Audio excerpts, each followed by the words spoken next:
Are you flipping the rage bait on me? What is that existence? Responding to chuds. I love doing it. Let's go with the dog against the dogs.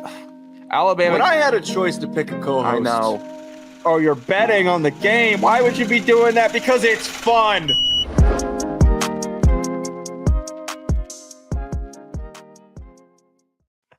Welcome back to Geek'd Up Bets. Joe DeLeone and Sean Anderson here to discuss some of the major headlines across the NFL free agency. Kicks off at the beginning of this week. Already got lots of trades. We're going to talk about the DJ Moore trade to the Buffalo Bills. We'll talk a little bit about my favorite head coach in college, addressing once again, potentially going to the NFL, yada, yada, yada. We're also going to talk about Stefon Diggs being released or expected to be released from the Patriots. Logan Paul created a little bit of a stir in Sean's life. We're going to get to that as well. Not to mention the fact that we've got college basketball bets coming up for you later on in the show. If you haven't done so already, hit the subscribe button so you don't miss out on future episodes and hit like on this video. Sean, let's start with the big trade that happened today, much earlier today. The Bills traded for DJ Moore, the Chicago Bears wide receiver, who at times has been quite dominant. Had a down year, his worst year in the NFL this past year, which prompted the deal. Moore was traded plus a 2026 fifth-round pick for a 2026 second. So overall, not a huge loss giving up a second-round pick. I think that this is a phenomenal move, a fantastic trade for the Bills to go and get a guy who's only 28. He's got a couple more years left in the tank, ideally, who has a history, 1,000-yard seasons, his 4,000-yard seasons or more, a 1,300-yard season in 2023. Didn't really gel with Caleb and could get good chemistry from Josh Allen and from DJ Moore. They had to do something, and it feels like this is relatively cheap to go and get a guy of his caliber. It's a great decision from Buffalo. It's a great decision from all parties. DJ Moore in Chicago never really clicked. It didn't feel like DJ Moore in Carolina, a little bit first couple years, yeah, and then fell apart. And now in Chicago, he went there with bad quarterback central. Caleb Williams comes in. He's raw. His best year. In year two, DJ's not the guy for him. So writing on the wall says, let's figure this out for all parties. Let's send him to Buffalo. Great move here for Buffalo. DJ Moore stock up, getting to be a receiver for Josh Allen. Josh Allen's stock up, getting a one receiver from DJ Moore. Luther Burden's stock up in Chicago for having some, I guess he played his way into a higher spot on the depth chart. Rome Odunze stock up in Buffalo. What now? Rome Odunze. I've heard it both ways. It's a Dunze, I'm pretty sure. I've heard it. Never heard of Dunze. Both I've never heard that way. Ways. You just haven't. Rome O stock up. It looks like he's going to get a bigger share of the load in Chicago. Colston Loveland stock up. Stock ups everywhere from this move. The Chicago room on offense was getting a little bit congested due to some good performances from young players. And now you had a guy that was not being maximized on your team that could get maximized somewhere else. You get a return for him. Very nice dealings and wheelings from both teams. Yeah, it was ultimately from the Bears side. By the way, I kind of hate when we start off an offseason where it generally feels like all the moves, all the trades that have happened or expected to happen because it's not official yet. I hate when they all feel like they make a lot of sense, because it part of makes me wonder, what am I missing? At the same time, it makes me wonder, when does the shoe drop? When does everything start to fall apart? Like, is everything else going forward just going to be mega ass? Yeah, like, it will, because be a lot of bad moves. It will, because it's not your team being involved. Whenever your team gets involved and my team gets involved and the listener's team gets involved, it will be a move that does not make sense. It'll be a move that you're sitting here like, did we get shafted? Why are we getting shafted? And all these other teams are getting better together. That's a good way of putting it, but both sides make sense. I said this with the Trent McDuffie trade, that this year's draft capital is not as valuable as it previously was. A second rounder in 2026 is a third round pick in any other draft class. I had somebody commented on one of our shorts saying that, like, what are you talking about? That this year's like one of the deepest draft classes. No, it's not. I've had scouts. I have had scouts communicate with me that they agree that this year's class is not good. It is not a good draft class. It gets so weak and tapers off so quickly after pick 75, meaning that there's going to be a lot of guys in the second round that get overdrafted. So giving up that pick is not as valuable as it previously is. They didn't give up a 2027 pick in order to make the move happen. And to move off of DJ Moore with all these youngsters on the roster for Chicago and allowing them to step up, Ben Johnson's trying to build this team in his mold. He's already got his Amon-Ra St. Brown with Luther Burton. He's already got that figured out. He's got Colson Loveland, who started to emerge at the end of the season. The Bills needed to do this. They needed to get a proven playmaker. And even if he's not a 1,000-yard guy still, 900 yards out of him is a win. It is a bonus. NFL, I think it was NFL Research pointed out that the Bills had the 9th fewest receiving yards by wide receivers in 2025 with only 2,107. Meanwhile, DJ Moore ranks 6th among wide receivers in receptions, receiving yards, and receiving first downs since being drafted in 2018. I do want to add this, though. I don't think that the Bills should just kind of, say they're done here. Oh, you're just right. Be like, oh, we're good. We got DJ Moore. We're good. We're settled. I think that they should still spend their first round draft pick either on a wide receiver or use that first round draft pick to go and trade for somebody else. I don't know if it's plausible to go get AJ Brown as well, but I'd still kick the tires and see if you could use that first rounder to get him into the mix. The cap situation might be too hellish, but I think that should still be the directive. The offense has now 2 legitimate weapons. That's okay. All right. You got 2. You kind of need 3. You need 3, and I'm not including Khalil Shakir. All right. And I don't know if people should. He is a 3rd to 4th option, and I don't love him as a 3rd option. I really don't. I want Buffalo to stay aggressive. It's a great move early.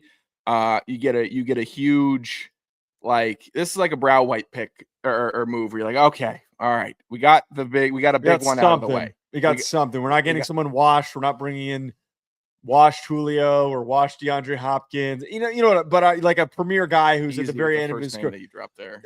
Relax. I'm merely pointing out. He's the only one making a catch for Tampa on Tom Brady's last year, by the way. He's the only one that could come up for a catch. I'm just pointing out it's not like you're just throwing in a dude who is at like 35 at the end of his career who's a big name. Because teams do this shit all the time where they go and grab whoa, look at the dazzling big name. Whoa, everybody, look at this, look at this, look at this. And then the fan base gets kind of excited because you're thinking to yourself, wow, maybe but Brandon Marshall to the Giants is a really good example. Oh, yeah. It's a perfect good example. Stuff right there. Yeah, he didn't do anything in New York. No. But you get what I'm saying here. Yes. Like, this is actually viable and salvageable that they get something out of them. Do you watch any car restoration videos? No. Oh, you should. They're so I look good. like I watch car restoration videos? Kinda. I feel like that could be up your okay. Well, no, I only watch that weird SpongeBob AI videos that I was telling you about. I keep getting them. The more that I talk about them out loud, the more that I get them because I keep watching them to completion and then I rewatch them. So the algorithm knows that it has to keep feeding them to me. Back to football. Sometimes on my way into a merry sleep, I will turn on a car rebuild video and hopefully through osmosis, it'll teach me something about cars. But it feels like this move feels like when they finally hook up the engine to the jack and they lower it into the engine block and then engine's in. And now we got to start doing a whole bunch of other stuff. We're not done yet, but the engine is in the car. It's not running. The car is not running. The car is still up on jacks and it is still, you still need to get the lines connected. You still need to get a ton of stuff done. But you got the body of the car, Josh Allen. You got the engine in the car. We'll call that James Cook and DJ Moore. And now we need to get all the other good pieces together to get this thing really moving. And you got a pretty good car in Buffalo. It's a really good move. Yeah, this is just the main takeaway here is that this is a step in the right direction. And I don't know. I always generally kind of scoff at Okay, shut up. Scoff at the notion of when fans jump in and say oh, this was a fleecing on one side or the other. You don't know for certain if it's a fleecing until midway through the season, until we see results. A guy like this who once was a huge part of the trade package with the Bears and the Panthers. He was a big piece and he was so good at the beginning of his career with the Panthers. I think it was 3 or 4 straight 1,000-yard seasons Again, he had that 1,300-yard year with the Bears in 2023. Tapered off a little bit as Caleb Williams just for some reason just couldn't find him. There is something still there. He's not over 30 yet. He's still 28. There's a couple more years before he starts to kind of hit the downturn. But I would love for them to find those final cogs to the machine to getting them fully back on track.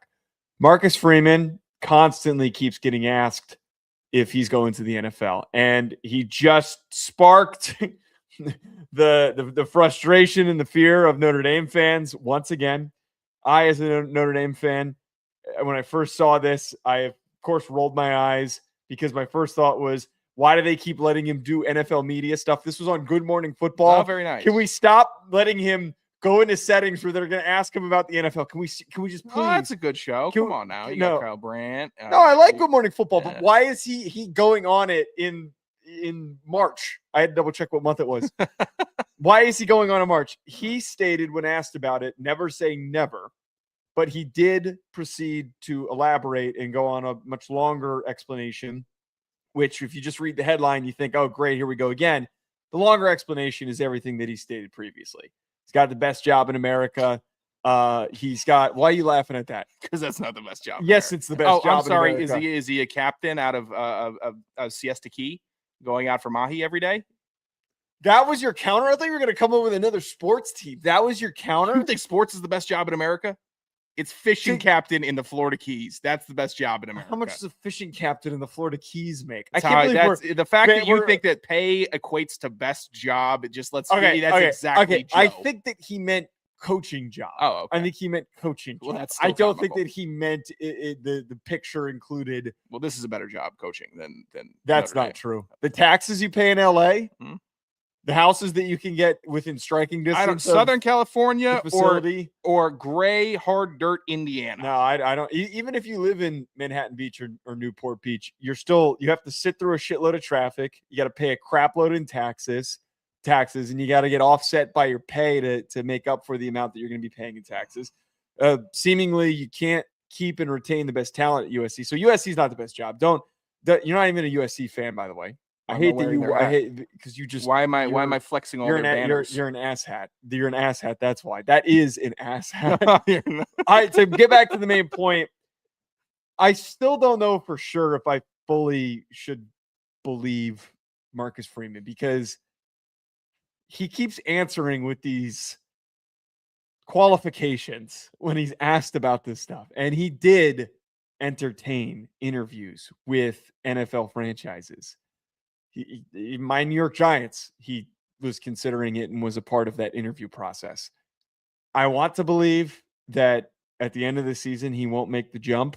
But when he says never say never, even after describing why the Notre Dame job is so meaningful to him, I have this in the back of my mind as a Notre Dame fan, this belief that I'm going to get burned and I'm going to feel really, really stupid because he ends up walking away. Well, you should. It's natural to feel that way. I don't know why you have such a deep connection for a coach that hasn't brought you a championship. And he hasn't been there very long. I gotcha. Well, it's been a long time since the last championship. Do you have any coaches you have a deep connection with? No, not currently. It's going to take a lot for me to get connected to Stefanski. It's going to take a lot to get my heart back in it. Here's the problem with Marcus Freeman, Joe, is he is too good. He's too good of a guy overall. Like everything that he does, the way he presents himself, the way that he coaches, the way he handles the team, the way he handles media, it's all too polished all the time. He's like Bijan, where every time you start talking about Bijan, it's a great player. And then people chime in and they say, even better human being, even better person, his energy, his personality, it's infectious. This is the things that they're talking about him, not my love. This is what other professionals are saying about him. Same thing about Marcus Freeman, man. He gives off that same energy of a guy that you just want in your building. And as long as Marcus Freeman is still Marcus Freeman, he will get calls to the NFL because he has that energy that you want in your building. It's not Mike McCarthy, who you're going to have in and is going to car salesman you, and then you're going to turn on him in 3 years. You're always going to try to be a fan of Marcus Freeman. That is a cold, hard truth of the situation. He's the reason why I became a Notre Dame fan in the first place. Huge reason of that. And Shut up. I'm telling you, every time I put a bet on Notre Dame, I said, come on, Marcus, you and me today. I love you. You love me. We're all going to get it together, win today, be a champion.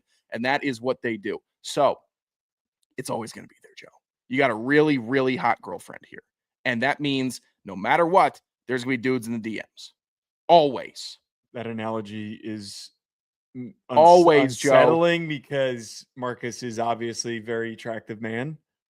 We would all be so lucky. We would all be so lucky. This is right. It's kind of like flattering. It's such a weird, this is how the analogy comes in. But yeah, when you've got a hot girlfriend and they're getting DMs, it's flattering. It's like, I have something that other dudes want. You think I was worried about getting DMs while I had Raheem? You think I was? No. Raheem could have been out till 3 a.m. and I knew he was coming back here. Nobody was going after Raheem. He's already at the in the NFL. So if you already have the NFL job, you're not really getting plucked to go elsewhere. The college level is where that happens. But to that degree, I always kind of laughed and thought it was funny when LSU fans were saying, "Oh, we're going to steal Marcus away." Florida State fans were saying, "We're going to steal Marcus away." Penn State fans were saying, "We're going to steal Marcus away." Why? Every single opening was saying, even like Ole Miss fans, which was really funny, that they thought that they had more cachet than Notre Dame, that they could go and get Marcus Freeman.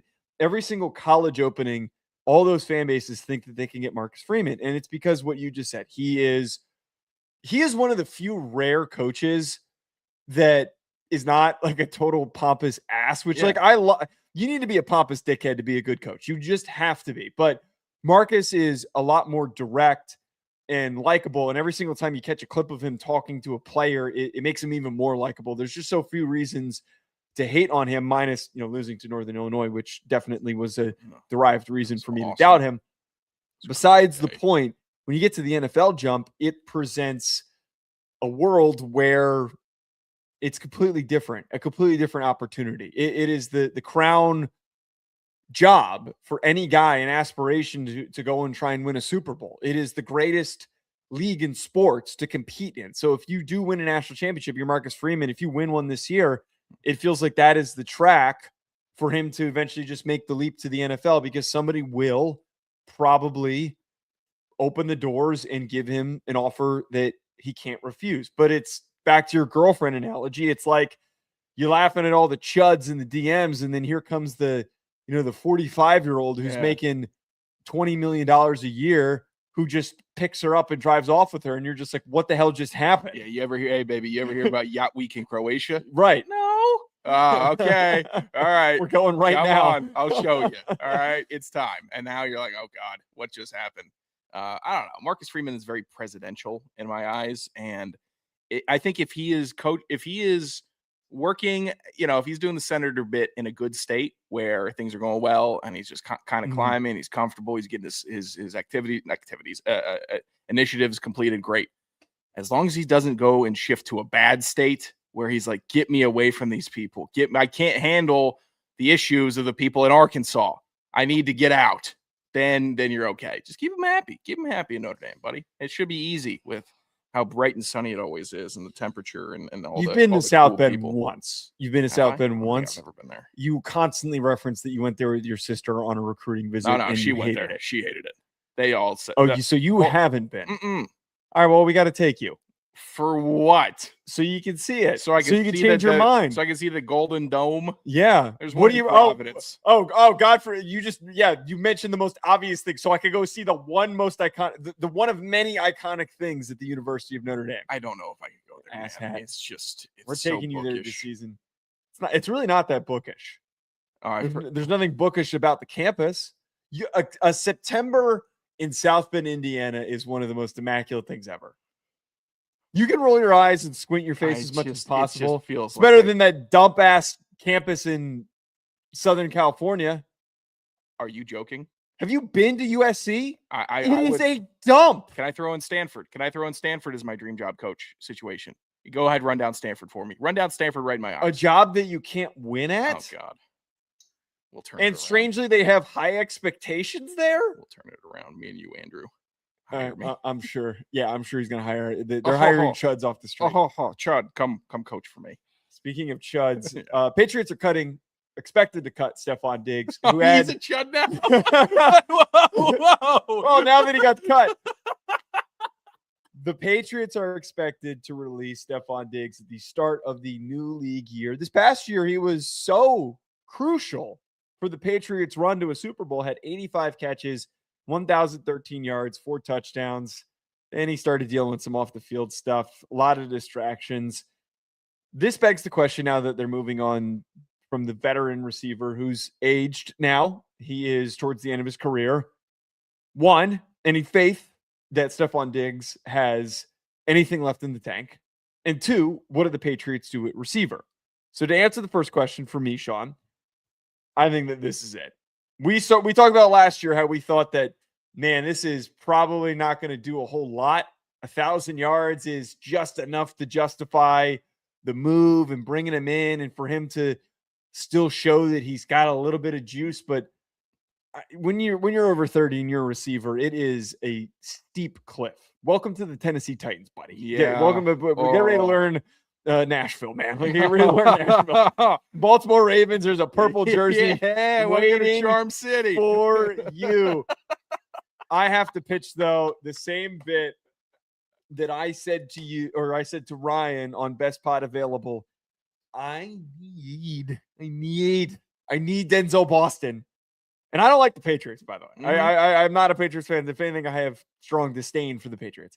I need Denzel Boston, the Washington wide receiver, who is projected to be a late first rounder, to be the Patriots' first round pick. If somebody sharks him and snipes him and takes him before the Patriots can, that's gonna be my new least favorite team. Gonna be my new least favorite team, even if it's the Giants, the team that I root for. I'm gonna be hating on them. Because it would be so stupidly in my meathead brain. I need it to add up. I need all the dots to connect. Mm-hmm. I need Boston on the back of a Patriots jersey. Like I need a hole in the head. I need it to happen. Like a breathe. Like you need to breathe. Not hole in the head. You haven't heard that saying? No. I have heard the saying. But it would be so perfectly football. And it's almost something where the universe would have to click and say, hey, it's just like this rocks. Just cool, do man. It. Just do it because it rocks. All right. And then it would be tongue in cheek for the Patriots to be like, we know what we're doing. If there was a Tommy Manhattan, I would expect him to be a New York Giant or a New York Jet. Tommy Manhattan he'd do pretty well, I think. I would like to see it. I think there just needs to be. I'm happy when stuff lines up like that in the NFL. I'm rooting for that bit. Do I think that Diggs has gas in the tank? Yes. That's because we learned so much about Stefon Diggs this past year, like that he's got 9 kids and he's got a lot of children expecting. So he is going to have to. Wait, he's got 9 kids? Dude, he's got like a ton of kids. And he's got to go out there and make some more money in the NFL and have like another 1,000-yard season. So I think he's going to have to lock in and be like, oh my God, I got to take care of so many kids. Let me go out there. You think that's what this is a whole lot to unpack here. Yeah.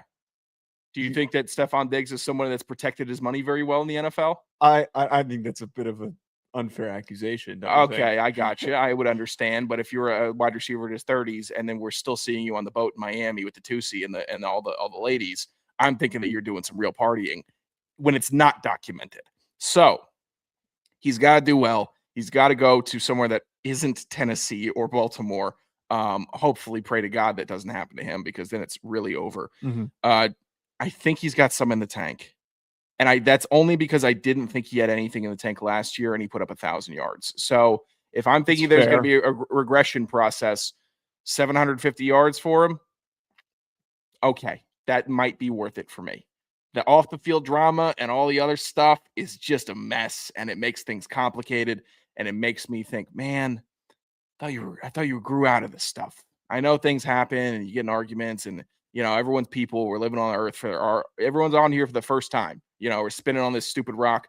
No one's been here twice. So I know you make mistakes and stuff happens, but dude, protect the money.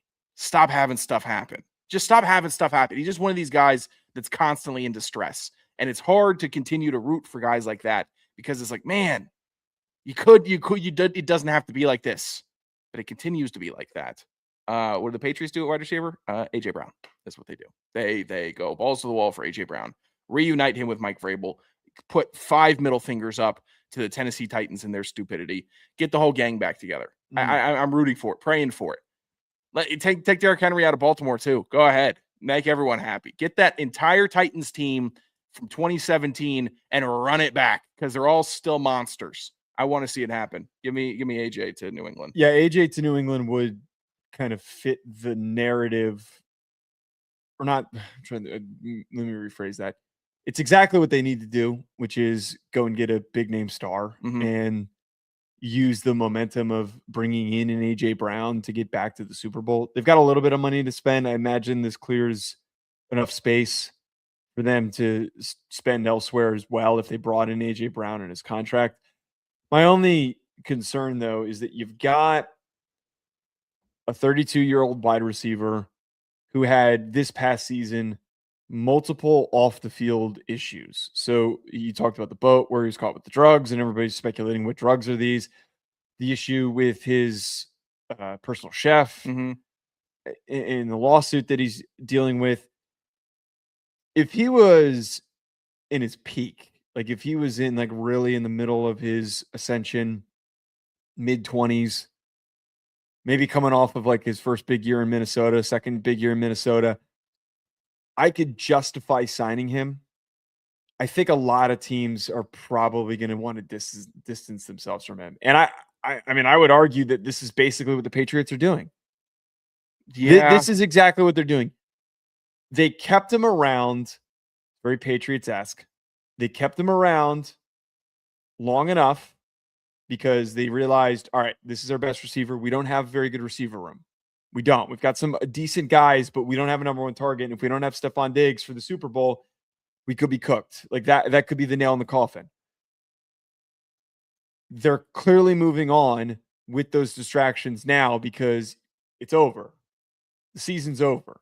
Now is the window. This is the week when we find out who's getting moved on from and whatnot. Now that they can be clear and public about it, they didn't hesitate.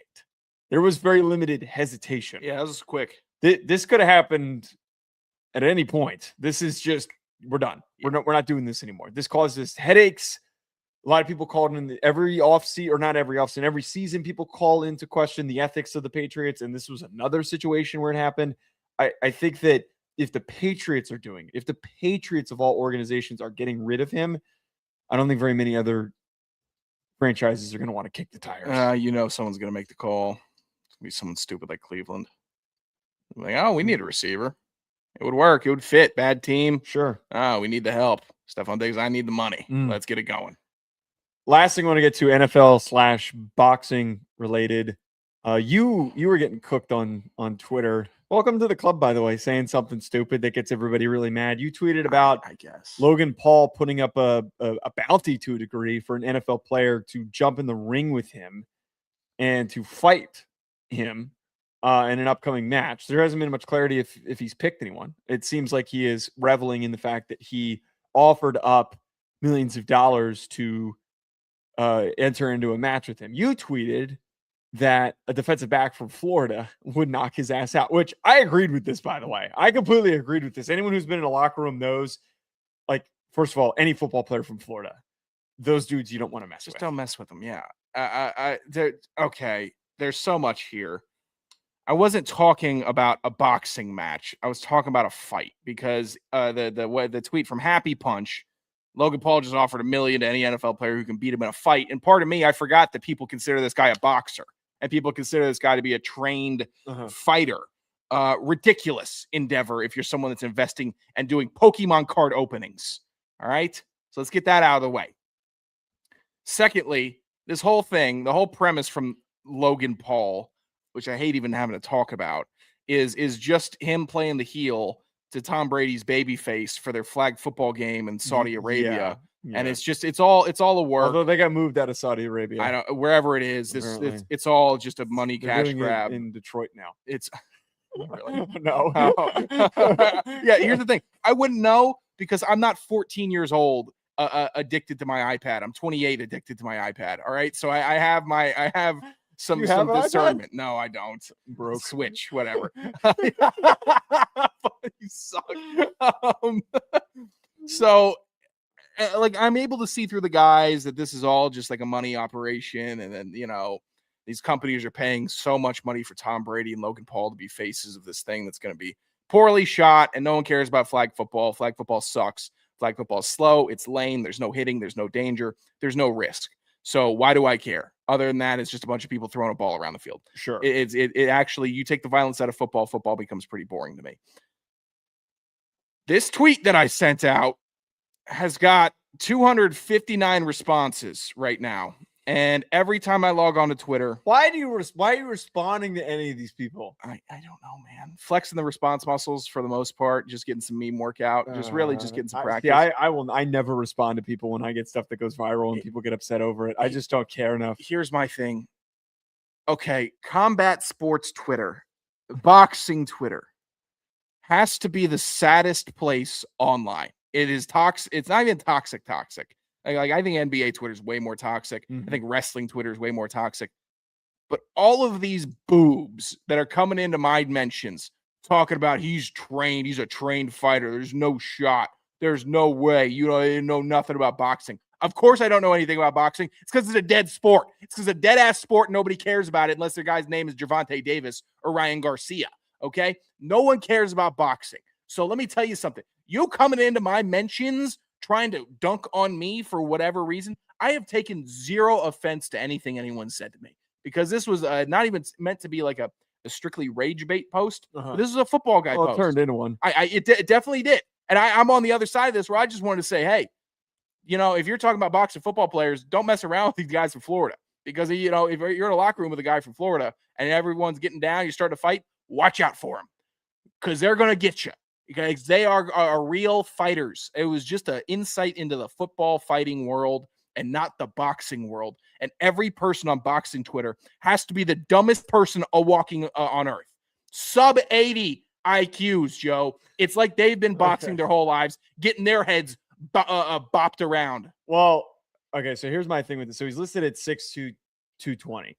Is that Logan Paul? Yeah, Logan Paul is 6'2", 220. So he's really not that big. And here's what the big thing that this comes down to. Who would he theoretically pick? But to your point, there are plenty of safeties that I could go and grab. You specifically said a defensive back from Florida, some of the scrappiest dudes that you're going to deal with on a football field is a defensive back from Florida. They'll punch you in the mouth. They will do that on the football field. I think that this is unfair for a lot of these people to assume that football players would not be able to hold their own. I just reject the whole bullshit that like Logan Paul is some like ultra unique athlete as a boxer because he's trained, that he's unstoppable. He has mostly gone on in these matches that he's done against beatable opponents. Oh, but he fought Floyd. No, he leaned on Floyd and they tapped each other with pillows the whole time because it's a money grab. And he's also significantly bigger than Floyd. So this is what I would imagine is he would probably go eeny, meeny, miny, mo and pick someone who's much smaller than him because he keeps doing that. I want to see him in the ring with Brandon Fiocco. That is what great. I know, because everyone kind of hates Brandon Fiocco right now. Yeah. So it'd be really funny to see him in there. Now he's a defensive tackle. Like we're talking about a big boy, 300+ pounder. Get me a linebacker. Get me a defensive back. Get me running back. Call up Lev Moss, man. Lev Moss did some boxing training. Or Le'Veon Bell. Sorry, Le'Veon Bell. Frank Gore did some boxing. Adrian Peterson did some boxing. boxing. A little too small. I need someone who's similar size. I know that Le'Veon Bell is at least in that. I think he's 6'2". He was like 6'1", 6'2". He's every bit of 6'1". I mean, I pick up the phone and I call him. Adrian Peterson did that boxing match. Wasn't it against? I think Adrian Peterson lost to Darren Williams or something like that. So one of my favorite running backs of all time lost a boxing match to Darren Williams, and it really bummed me out. So I have not tapped back in. And then also, it's like I got people saying, "Oh, just because you play football doesn't mean you can fight." I didn't say that. I was specifically talking about Florida. Dudes from Florida. If you know anything about dudes that grew up playing football in Dade County, they grew up boxing and playing football in Dade County because football games would turn into fights. And that not even regulated games in high school, middle school, backyard stuff. It's just a way of life in Florida where you fight and you play football. You play football and you fight. It's all it happens. So if Logan Paul is boxing somebody, you better find him from a weak-ass state, not Florida. I would also argue that, and maybe this is an incorrect take, many football players, depending on who he picks, most of the guys who are willing to call him out are ones that have fought before. These aren't just idiot guys that are just saying it. Most guys who grow up playing football grow up getting into fights. If we had the accumulation of the amount of fights that guys that have played football that'd be willing to fight Logan Paul over the course of their lives is probably equivalent to the amount of times that Logan Paul has been in a physical altercation, because he ain't a dude who was fighting before boxing. He was a state champion wrestler, Joe. He was a state champion wrestler.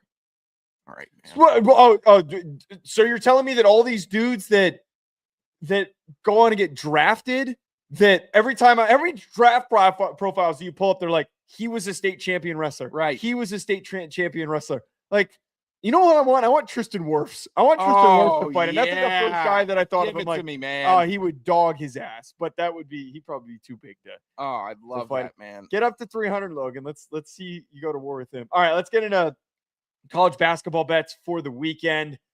Your boy was cooking. Your boy went 2-0 on his last bets. Current record is 8-4. Oh, you're gonna turn the loop off. 8-4. Dummy over here went 1-1. He is 5-7 on college basketball bets. Play some sounds, man. There better not. What sound? Wait, which one? This one? That one? Is that one? You don't want me playing that one? I prefer not. I thought that there was going to be some foghorn sound where it's like, okay. Which one? That one? The one where you go 2-0? That's the 2-0 sound. What did you go? I think I went 1-1. Who went 2-0? I think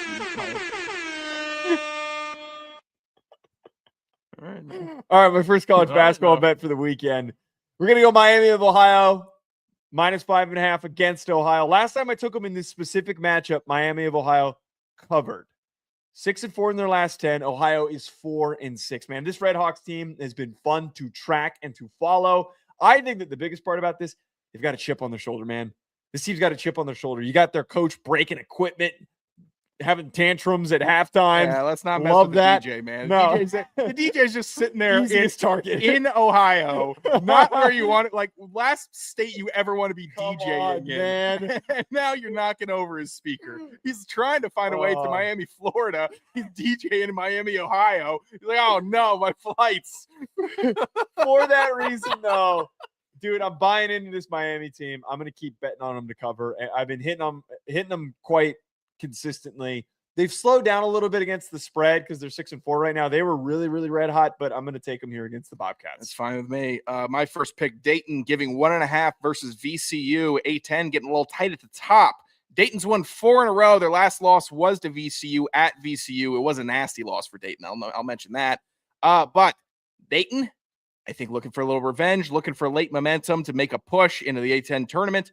12-8 against the spread after a win. They're coming off of a win, not just one, but 4 of them. Give me Dayton and the Flyers. Yes, Flyers. There you go. Look at you learning your team mascots. Next one, I'm going to go Arkansas. I took them against Texas. You rolled your eyes at me when I made that pick, and they completely dogged, smoked, just bodied the Longhorns. I gave that ass. last night. You did bet that one? It was a good one. So you gave me crap on the show, but then here you are stealing my picks. I didn't think I gave you crap. I think you gave me some sort of. I have issues with Arkansas, but it was a good one last night. Arkansas -3 against Missouri is going to be the pick that I'm taking here on Saturday. They're 7-3 against the spread in the last 10.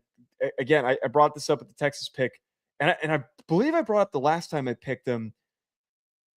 I'm trying to remember which game that was.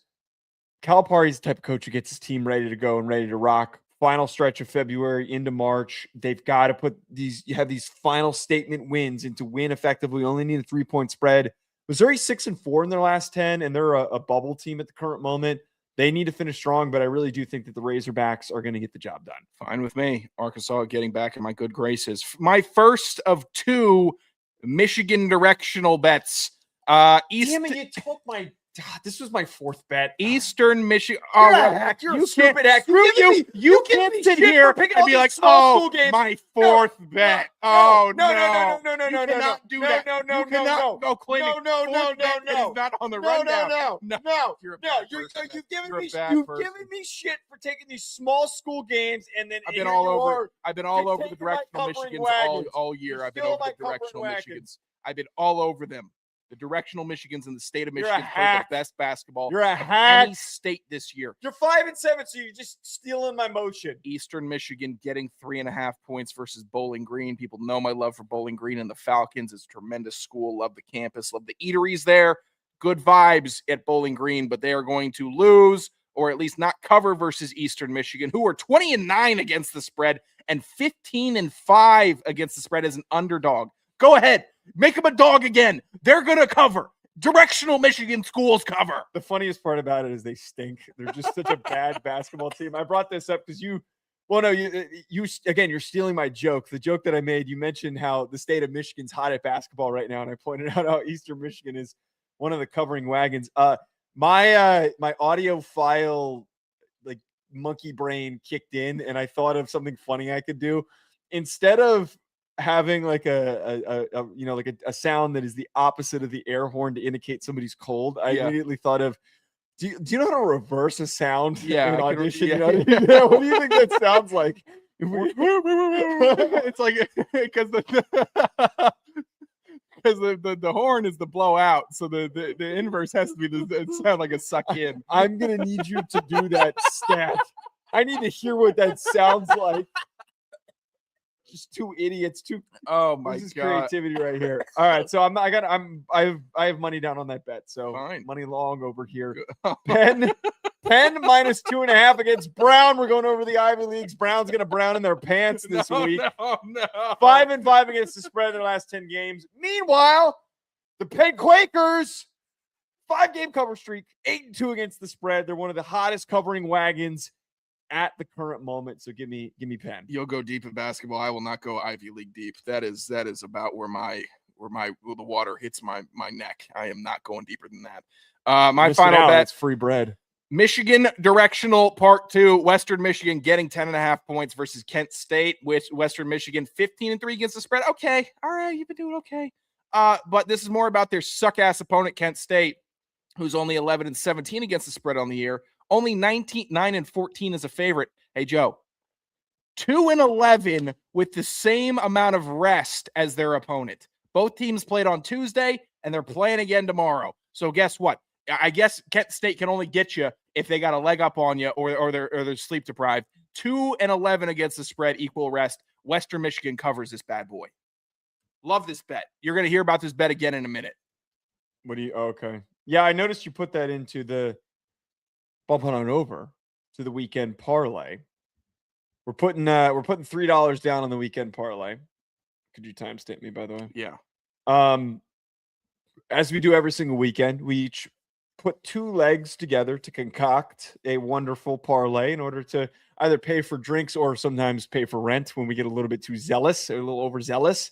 We're going a little safer here, so we're putting $3 down and win $31.34. A little safer odds here. My 2 legs, I'm going to go Miami, Ohio money line. We talked about that hunger. It was minus 240 odds. They're motivated to prove themselves. They're at least going to win this game if they don't cover.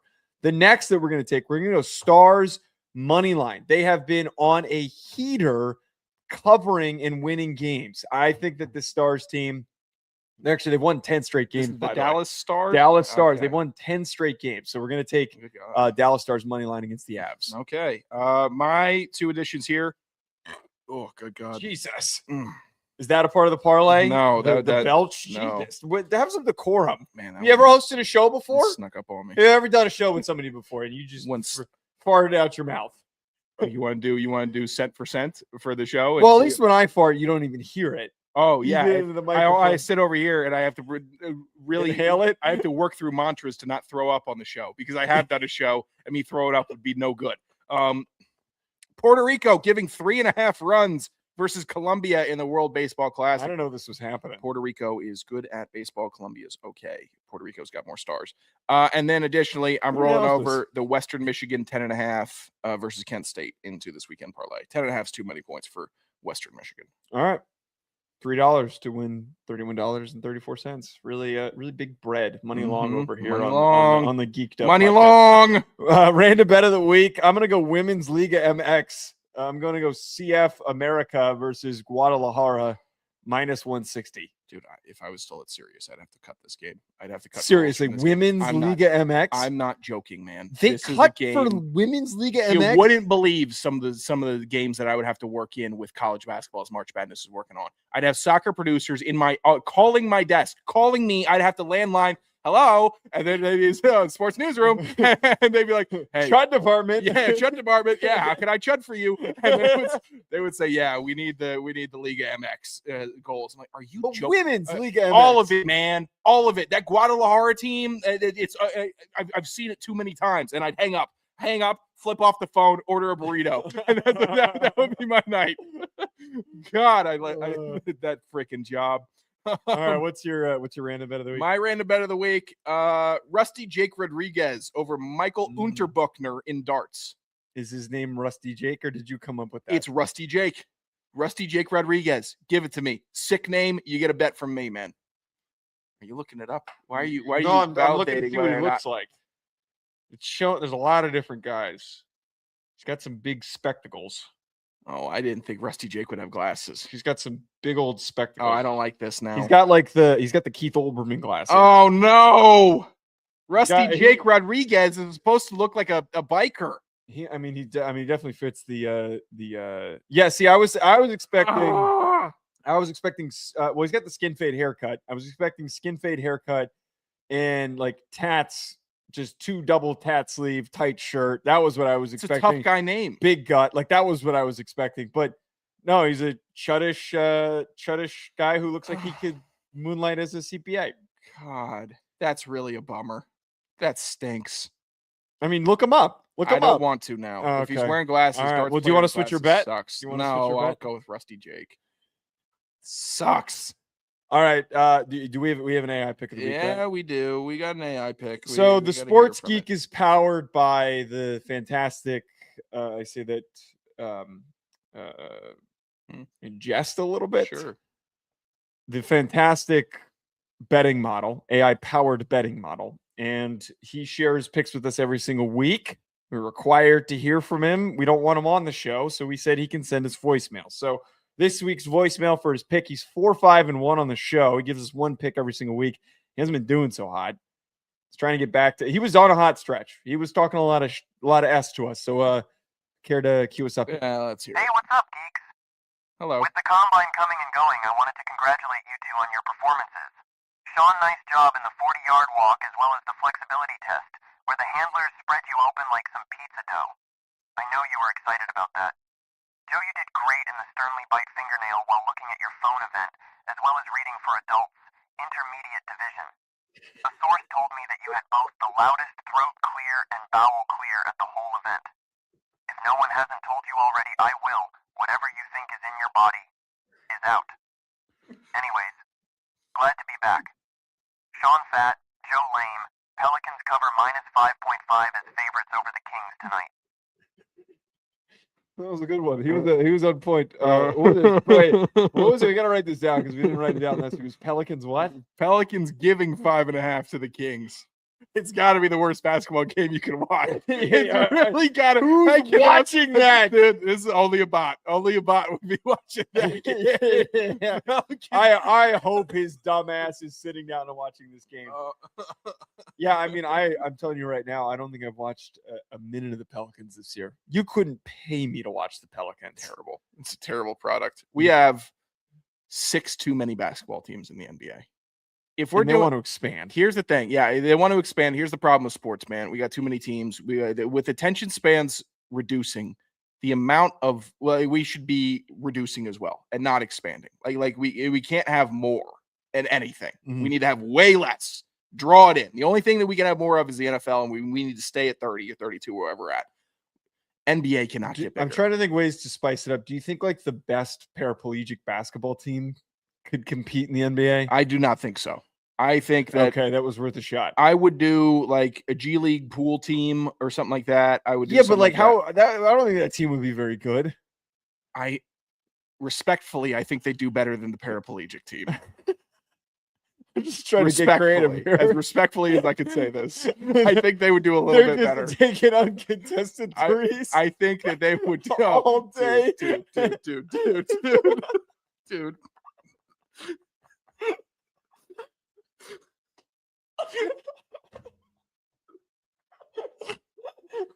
Dude, come on, man. It would be hard to contest those shots. I don't know what that was. I was trying to think of like what other versions of teams there are in the NBA.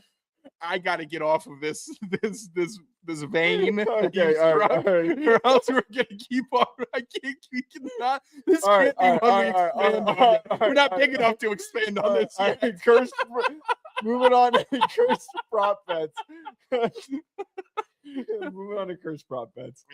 Where we make up a line for something that doesn't exist. I wonder what the line for a paraplegic basketball team versus an NBA team would be. It would be large.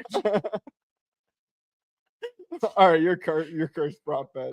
Okay. So I guess are you familiar with the former baseball player Mark Teixeira, right? I am familiar with Mark. So he won the House primary race for the Republicans in Texas. Okay. Okay, so that's what happened. And every year there's the congressional softball game. So we got to set the line for Republicans versus Democrats with Teixeira being involved, because they're definitely going to add him up, even if he's like not technically a congressman or whatever in the Senate or however they work it. Sure. The Republicans are going to have him on the team. So Okay. that means they're scoring every single time he's at the plate. I have to think the line is like When is this? 7.5. I mean, it's got to be bigger than that. Well, I also the Democrat team I think consistently like loses in this because I mean, does like Tommy Tuberville? Wait, no, I don't know anything about politics. Who's playing in this? It's Mark Teixeira versus the Democrats. Okay. that is what the teams are. Or I was thinking. I think who was running in Alabama? Was it AJ McCarron was going back to run for something in Alabama against Feinbaum? See, this goes to show how little I've paid attention to. I was trying to think of. Oh my God, damn it! Who's the Georgia running back? Herschel Walker. Is he involved in this? Helmets aren't soft, so he's not playing. Okay. I would take Mark. I would just take Mark Teixeira. Versus a team of any group of politicians. My cursed prop bet. It'd be so embarrassing. Right now, could you sign my ball? Cal Bakersfield is at the bottom of the Big West Conference at the very moment. News came out today that one of their assistant coaches, has apparently been moonlighting as a pimp. There is a whole scandal going around with the Cal Bakersfield team regarding this issue. Not an update on this, but ESPN published a very long story about this. Plus 5,000 odds for them to win the Big West tournament. Thoughts? They're 2-16. Oh my God! I think they're playing today. Who do they have today? They've got Cal State Northridge. I'll take the field. I'll take the field against them. This is a saga in a saga. Actually, I don't know if the tournament play started yet. It doesn't matter, buddy. They're gonna get smoked, and all these players and all the parents are just gonna be sitting here like, how do we make every wrong decision to get to this point? That's what I would like. If I was a player, my coach came out as a pimp, I'd kind of sit here and be like, you know what? Maybe I should have studied more. Maybe I just should have been better. Because I'm over being like angry about something like that. I would just go back and look inwards and say, where did I mess up? And I think there's going to be a lot of players doing that. And I don't think the pimp coach would be doing that. I think he's looking to get back into the pimp. Oh, I think he's going to jail. Well, I think he's going to jail, Sean. No one ever said it was easy. No, it isn't. All right, everybody. That's going to be it from us. Hit the like button and subscribe if you have not done so already. We will be back next week on Tuesday. Probably going to do some reactions as well to free agency. We will talk to you later.